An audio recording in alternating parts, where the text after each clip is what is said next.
ನಮ್ಮ ಚಾನಲ್ಗೆ ಸ್ವಾಗತ. ನೀವು ನೋಡುತ್ತಿರೋದು MBR ಅಗ್ರಿಕಲ್ಚರ್. ಇವತ್ತೊಂದು ವಿಶೇಷವಾದ ರೈತರಿದ್ದಾರೆ, ಏನೇನು ಬೆಳೆಸ್ತಾ ಇದ್ದಾರೆ ವಿತೌಟ್ ಕೆಮಿಕಲ್ದಿಂದು ಒಂದ್ಸಲ ಕೇಳಿ ನಿಮಗೆ ಡೀಟೇಲ್ ಆಗಿ ವಿವರಣೆ ಕೊಡ್ತೀನಿ. ಬನ್ನಿ ಸರ್. ನಮಸ್ಕಾರ ರೀ. ನಮಸ್ಕಾರ ರೀ. ಸರ್ ನಿಮ್ಮ ತಮ್ಮ ಪರಿಚಯ ಹೇಳಿ ಸರ್. ನನ್ನ ಹೆಸರು ದೀಪಕ್ ಪಾಟೀಲ್ ರೀ. ಓಕೆ. ನಾನು ಅಗ್ರಿಕಲ್ಚರ್ ಮಾಡ್ತಾ ಇದ್ದು 3 ವರ್ಷದಿಂದ ರೀ. ಮೊದಲು ನಾನು ಕೊಕ್ಕಲ ಡಿಸ್ಟ್ರಿಬ್ಯೂಟರ್ ಇದ್ರಿ ಪೂನಾಕ.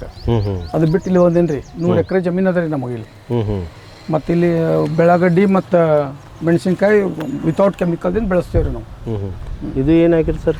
ಇದು ಬೆಳಗಡ್ಡಿನೇ ಅದ ರೀ. ಇದು ಬೆಳಗಡ್ಡಿನೇ ಅದ ಸರ್. ಹಾಂ ರೀ. ಎಷ್ಟು ದಿವಸ ಆಯ್ತು ಸರ್ ಇದು ಹಾಕಿ? ಇದು ನವಂಬರ್ದಾಗ ಹಾಕಿ ನೋಡಿರಿ. ನವಂಬರ್ದಾಗ. ಹಾಂ.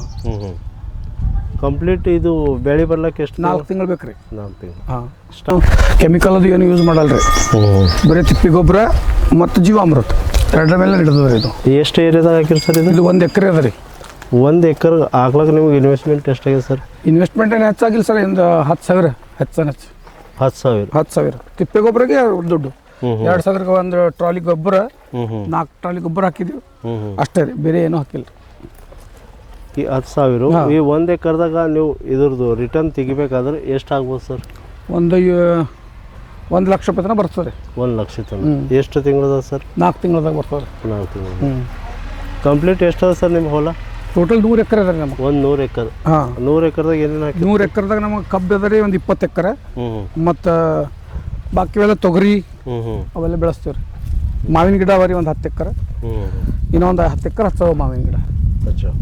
ಇದು ಇನ್ನೂ ಎಷ್ಟು ತಿಂಗಳು ಬೇಕು ಸರ್ ಬರ್ಲಾಕ? ಈಗ ಬಂದದ ರೀ. ಅದು ಫೆಬ್ರವರಿ ಲಾಸ್ಟ್ ವೀಕ್ದಾಗ ಬರ್ತದೆ ರೀ ಅದು. ಆಲ್ರೆಡಿ ಬಂದದ? ಹಾಂ, ಆಲ್ರೆಡಿ ಬಂದದ ರೀ. ಈಗ 2 ವೀಕ್ದಾಗ ಬರ್ತದೆ ಅದು. ಈಗ ಏನು ಇದಕ್ಕೆ ಮತ್ತೆ ಹಿಂಗೆ ತೆಗಿತೀರಿ ಸರ್? ಹಾಂ ರೀ. ಕಂಪ್ಲೀಟ್ ಇದು ಒಣಗೋಗಿ ಒಣಗ್ತದೆ ರೀ. ಹಾಂ. ಈಗ ಬಿಡ್ತೇವೆ, ನೀರು ಬಂದ್ ಮಾಡಿದೀವಿ. ಸ್ಟಾರ್ಟ್ ಆಗ್ತದೆ ಒಣಗ್ತಂದ್ರೆ ಆಯ್ತು. ಇದ್ರ ಮಾರ್ಕೆಟ್ ಇಲ್ಲ ಸರ್? ಇಲ್ಲಿ ಹುಮ್ನಾದ್ ಅದ ರೀ, ಗುಲ್ಬರ್ಗ ಅದ, ಹೈದ್ರಾಬಾದ್ ಅದ.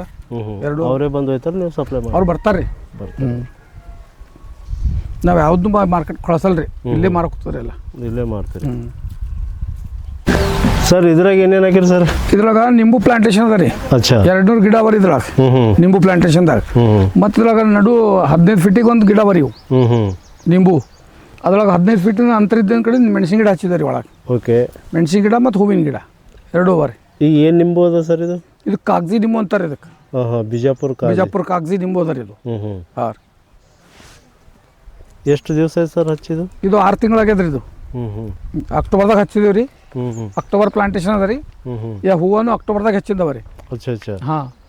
ಮತ್ತು ಈಗ ಜಸ್ಟ್ ಒಂದು 10 ದಿವಸ ಮೊದಲು ಮೆಣಸಿನಕಾಯಿ ಹಚ್ಚಿದೆ ರೀ ಒಳಗೆ. ಇದಕ್ಕೆ ಎಷ್ಟು ಇನ್ವೆಸ್ಟ್ಮೆಂಟ್ ಬಂದ ಸರ್ ನಿಂಬೆ ಸಸಿ ಹಚ್ಲಕ್ಕೆ? ನಿಂಬೆ ಸಸಿ ಹಚ್ಲಕ್ಕೆ ಒಂದು 50 ರೂಪಾಯಿ ಒಂದು ಗಿಡ 10,000 ಬರ್ತದೆ ರೀ. 10,000 ಬರ್ತದೆ. ಹಾಂ. ಎಷ್ಟು ಎಕರೆದಾಗ ಹಾಕಿರಿ? ಇದು ಒಂದು 1.5 ಎಕರೆ ಅದ ರೀ. ಹಸುಗಳು ಎಸವ ಸರ್? ಹಸುಗಳು ಒಂದು 10 ಅವ ರೀ. ಅವಕ್ಕೇನು ಇದು ಎಲ್ಲ ಹುಲ್ಲು ಅದ್ರ? ಇದು ಹುಲ್ಲು ಅದರದ್ದು ಅದ ರೀ. ಅದರದ್ದು. ಎಷ್ಟು ಎಕರೆದಾಗ ಹಾಕಿರಿ ಹುಲ್ಲು? ಹುಲ್ಲು 1 ಎಕರೆ ಅದ ರೀ. 1 ಎಕರೆ. ದೇಸಿ ಇರ್ತಾವ್ರಿ ದನ ನಮ್ಮಲ್ಲಿ. ಬರ್ರಿ ಸರ್. ಹಾಂ. ಇವು ನಮ್ದು 10-15 ದನವ ನೋಡ್ರಿ ಇವು. ಇವು ನಮಗೆ ತಿಪ್ಪೆ ಗೊಬ್ಬರ ಹೊರಗಿನ ಖರೀದಿ ಮಾಡೋದಿರಲ್ಲ ರೀ. ಎಲ್ಲ ರೈತರಿಗೆ ಅದೇ ಹೇಳೋದು, 1-2 ಆಕಳ ಸಕ್ಕಿದ್ರೆ ಒಂದು 2-3 ತಿಪ್ಪೆ 1-2 ಟ್ರಾಕ್ಟರ್ ಗೊಬ್ಬರ ಬರ್ತಾವೆ, 1 ಎಕರೆಗೆ ಸಾಲ್ತದೆ ರೀ. ಅದಕ್ಕೆ ಹೇಳಿ ನಾವು 16 ದನಗಳು ಸಾಕಿದೆವು. ಮತ್ತು ಈ ದನಗಳಿಗೆ ಬರೀ ಮೇವ ನೀರು ಅಷ್ಟು ಇರ್ತದೆ. ಬಾಕಿದೇನು ಕೆಮಿಕಲ್ ಅದೇನು ತಿನ್ಸಲ್ಲ. ಏನು ಹೊರಗೂ ಏನು ಬಿಡಲ್ಲ ಸರ್? ಹೊರಗೆ ಬಿಡಲ್ರಿ. ಇಲ್ಲೇ ಹುಲ್ಲು ಹಾಕಿದ್ರೆ ಹುಲ್ಲು ಹಾಕಿದ್ರೆ ತಿನ್ಬೇಕು ಅಷ್ಟೇ. ಬಾಕಿ ಚುನ್ನಿ ಅದು ಇರ್ತದೆ, ಅದು ಹಾಕ್ತೇವೆ ಅಷ್ಟೇ. ನೀರು ಸ್ಟಾಕ್ ಮಾಡ್ತೀವಿ ಇದ್ರಾಗ. ನೀರು ಸ್ಟಾಕ್ ಮಾಡಿ ಡ್ರಿಪ್ಪಿಗೆ ಬಿಟ್ಬಿಡ್ತೀವಿ ರೀ. 15 ಎಕರೆ ಕಬ್ಬಿಗಾದ್ರು ನೀರು ಕಂಟಿನ್ಯೂ ನಡೀತಾ ಇರ್ತದೆ. ಕರೆಂಟ್ ಇಲ್ಲ ಅಂದ್ರೂ ನಡೀತಾ ಇರ್ತದೆ ನಮ್ಮ ನೀರು. 1-2 ದಿವಸ ಕರೆಂಟ್ ಇಲ್ಲದ್ರು ಫುಲ್ ಅವ್ರು ನಡೀತಾರೆ. ಇದು ಹೈಟ್ ಮೇಲೆ ಅದ ಅಂತ ಹೇಳಿ? ಹೈಟ್ ಮೇಲೆ ಅದ ಆಟೋಮೆಟಿಕ್ ನೀರು ಹೋಗ್ತಾವ್ರಿ. ಕರೆಂಟ್ ಇದ್ದಾಗೆಲ್ಲ ಇದ್ರೆ ಸ್ಟಾಕ್ ಆಗ್ತಾವ್ರಿ. ಎಷ್ಟು ಬೋರ್ ಅವ ಸರ್ ಇದು? ಇದು 4 ಬೋರ್ ಅವ ರೀ. 4 ಬೋರ್. ಇಲ್ಲಿ ಎಷ್ಟು ಎಕರೆ ಅದ ಭೂಮಿ? ಇಲ್ಲಿ 15 ಎಕರೆ ಅದ ರೀ. ಸಾಕಾಯ್ತಾವ 4 ಬೋರ್? ಹಾಂ, 4 ಸಾಕೈತಾವ.